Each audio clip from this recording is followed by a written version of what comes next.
Several Christian authors, taking this view one step further, argued that Abraham is the prime example of a man who knew that God was so beyond man's knowledge and comprehension that he simply couldn't be discovered by the senses. And this is what the ancient pagans thought, the Chaldeans and so on and so forth. It's through our five senses that we can discover God, and the Christians said, no, that's simply not true. Rather, and their approach is interesting, to know God, man must rise above the things he sees with his eyes and touches with his hands and hears with his ears, to soar into that realm where alone God can be discovered and known. So in the midst of all these different views and these diverse interpretations, one is prompted to ask this question. Now here is one of Wilkins' extremely good points. I like this personally. I think this has great merit here. Here's what he says. We're tempted to ask, will the real Abraham stand up? And whose view is the correct one? Which is closer to the Abraham of Genesis, or even to the Abraham of Paul or John? Is there a true and authentic Abraham, or can he become whatever strikes one's fancy? See, the variety of interpretations arise in part because Father Abraham, as we have it in our biblical record, except for Moses, Abraham is the most elaborately and richly drawn portrait in the Pentateuch. He has very few Bibles in all of Scripture as far as that goes. And of course, preachers jump all over this. I mean, he provides great gist for sermons. And then Wilkin displays on page 725, he says, let's look at his life. He traveled over large sections of the ancient Near East, from Arabia to Mesopotamia to Egypt. He lived for a time in ancient Sodom. He married a beautiful woman who was desired by a king and a pharaoh. He was a warrior who defended his nephew Lot. He had a child by a slave girl. He experienced a unique vision of God. He received an extraordinary promise that his seed would be blessed and that the number of his descendants would be as great as the stars of the heavens. He made an oath with God, sealed with circumcision. He and his wife had a son when they were 100 years old. And then this son is only a young boy. God asks Abraham to sacrifice the child as a burnt offering. And the stories go on and on and on. See, this is the famous 10 trials of Abraham. I mean, everything is just so strenuous and astounding with this extraordinary patriarch. So, is it surprising then that Abraham becomes a primal symbol for Christians? And actually, see, the Muslims are not far behind. He is a primal image for the Muslims also. The Muslim tradition about Abraham centers on his belief in the one God.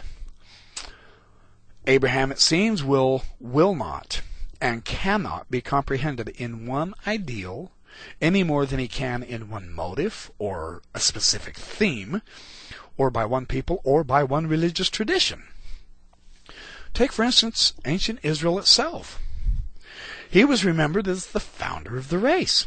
He stood at the beginning of the history of saving events which led up to and culminated in the Exodus, with Moses' rivalry with Pharaoh, as I've noted in other podcasts. Look to the rock from which you were hewn, to the quarry from which you were dug. Look to your father Abraham and to Sarah, who gave you birth. This is Isaiah 51, 1 and 2. Well, even within ancient Judaism, and we're not, the Talmudic period is even later, Abraham came to mean many different things.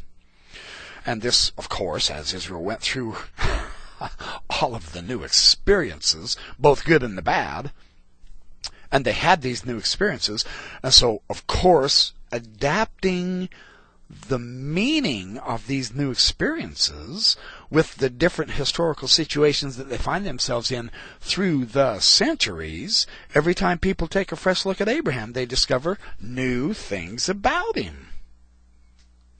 Now, this isn't only Jewish folks who do this. Christians have done the same thing. In the earliest period, the writers of the New Testament, what they did is, in analyzing the various aspects of Abraham's life, they found things that had not been seen or expressed before by other peoples of other faiths, namely the Jewish interpretation.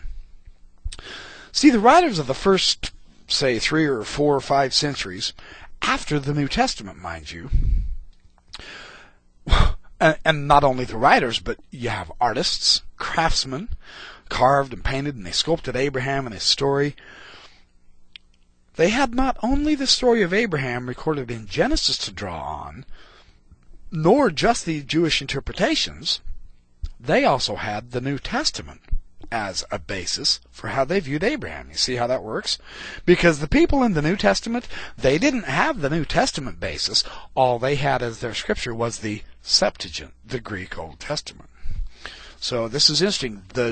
The actual information in the New Testament gave the later century Christians another view, and they incorporated that into their religion and their art and their culture.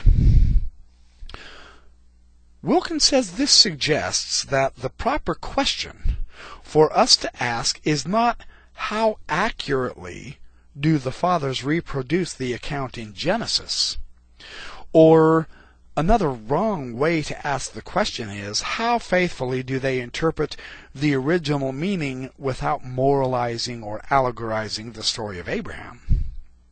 Rather, the question we should ask is, how do they, in their new situation, and with the earlier understandings of Abraham at their disposal for their use, how do they appropriate and adopt that which they have received to give it meaning in their own day?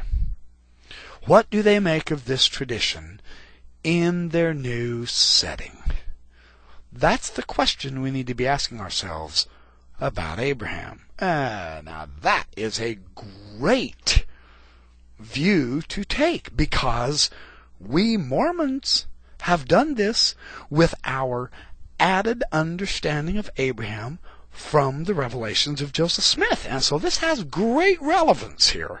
I'm really excited to share this idea with you here. In a nutshell, what Wilkins contends is the early Christians basically emphasized the Christological interpretation of Isaac. This is on page 726. Because the Old Testament is what was cited in support of Christian beliefs in New Testament times. He notes that. And the Dead Sea Scrolls have shown us now. Peter Flint has demonstrated this, as has James Vanderkam and several of the major Dead Sea Scroll scholars, Frank Moore-Cross, that the text, and James Sanders is big on this also, the text in the Dead Sea Scrolls shows that the scriptures were fluid, at least so far as we know, as late as 100 BC. There was no technically closed canon. There were still other differing groups of texts used by different groups for their scriptures and their understandings and so on and so forth. Well, this is what Wilkins notes.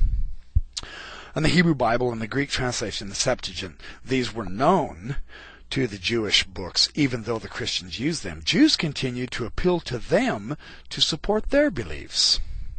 And for many Christians, especially those that lived in strong Jewish communities, see, it was essential, they believed, for them to demonstrate that the